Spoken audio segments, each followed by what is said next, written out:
আসসালামু আলাইকুম রহমতুল্লাহি বারাকাতুহু। আমি অ্যাডভোকেট মাসুদ পারভেজ, সাবেক ভিপি, সরকারি নাজিমুদ্দিন বিশ্ববিদ্যালয় কলেজ, সাধারণ সম্পাদক, স্বেচ্ছাসেবক দল, মাদারীপুর জেলা।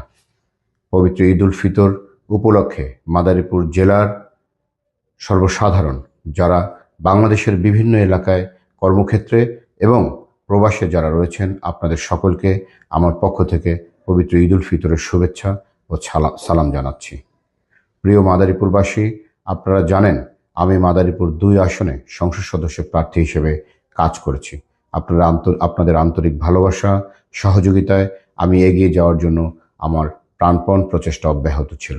কিন্তু সর্বোপরি দলের সিদ্ধান্ত এবং মাদারীপুর 2 আসনে মাদারীপুর জেলা বিএনপির সম্মানিত সদস্য সচিব জনাব জাহানদার আলী মিয়া ভাইকে নমিনেশন দেয় আমি আমার স্থান থেকে সরে দাঁড়িয়ে আমি বিএনপি মনোনীত প্রার্থীকে, ধানের শীষের প্রার্থীকে নির্বাচিত করার জন্য আমি আমার আন্তরিক প্রচেষ্টা অব্যাহত রেখেছি। আমি আমার দলের কর্মী এবং আমার যারা শুভানুধ্যায়ী রয়েছেন সকলকে নিয়ে এই প্রার্থীকে নির্বাচিত করার জন্য সর্বোচ্চ কাজ করেছি। তারই ধারাবাহিকতায় আগামী উপজেলা পরিষদ নির্বাচন সমাগত।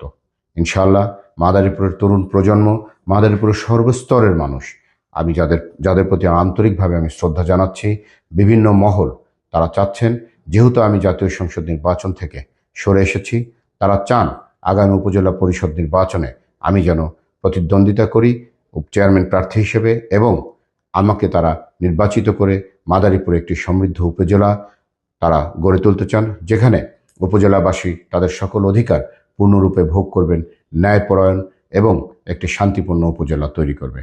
সে লক্ষ্যে আপনাদের সকলের কাছে আগামী উপজেলা পরিষদ নির্বাচনে চেয়ারম্যান প্রার্থী হিসেবে আমি দোয়া প্রার্থনা করছি। আপনাদের আন্তরিক সহযোগিতা কামনা করছি।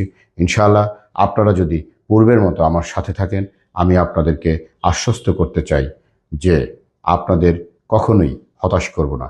ইনশাআল্লাহ আপনাদেরকে সাথে নিয়েই মাদারীপুরে একটি সুন্দর উপজেলা গড়ে তোলার জন্য সৎ ও ন্যায়পরায়ণতার সাথে আমি কাজ করব।